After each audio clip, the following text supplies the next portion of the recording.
And I am Isabel Gbadago. We are members of the River of Blessing Academy. We will be talking about global warming and climate change, its causes, consequences, and possible solutions. Long-term changes in temperature and weather patterns are referred to as climate change.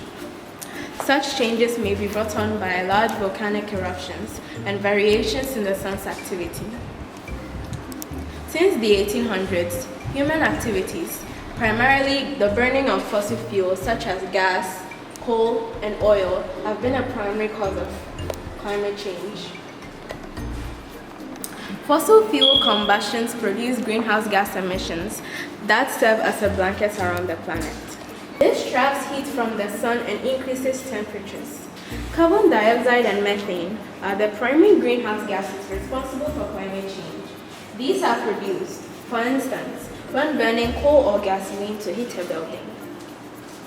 Climate scientists have shown that humans are responsible for virtually all global heating over the last 200 years. Generating electricity and heat by burning fossil fuels such as coal, oil, and natural gases causes a large chunk of global emissions. Most electricity is still produced from fossil fuels. Mining and other industrial processes also release gases, as does the construction industry. Cutting down forests to create farms or pastures, or for other reasons, causes emissions, since trees, when they are cut, release the carbon they have been stored. Most cars, trucks, ships, and planes run on fossil fuels. That makes transportation a major contributor of greenhouse gases, especially carbon dioxide emissions. As greenhouse gases concentrations rise, so does the global surface temperature. Research has shown that since the 1960s, 80s, each decade has been warmer than the previous one. Nearly all land areas are seeing more hot days and heat waves. Climate change is changing water availability, making it scarcer in more regions. The ocean soaks up most of the heat from global warming. As the ocean warms, its volume increases since water expands as it gets warmer.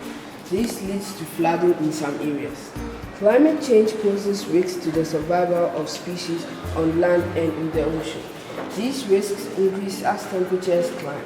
1 million species are at the risk of becoming extinct within the next few decades. Petrol and diesel vehicles, planes and ships use fossil fuels. Reducing car use, switching to electric cars, minimizing plane travel.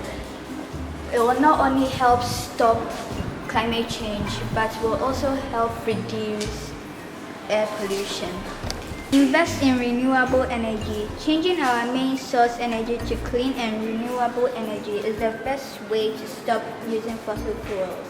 These include technologies like solar, wind, wave, tidal, and geothermal power. Restore nature to absorb more carbon. The natural world is very good at cleaning up our emissions, but we need to look after it.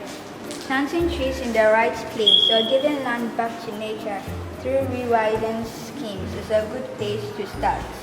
This is because photosynthesis plants draw down carbon dioxide as they grow, locking it away in the soil.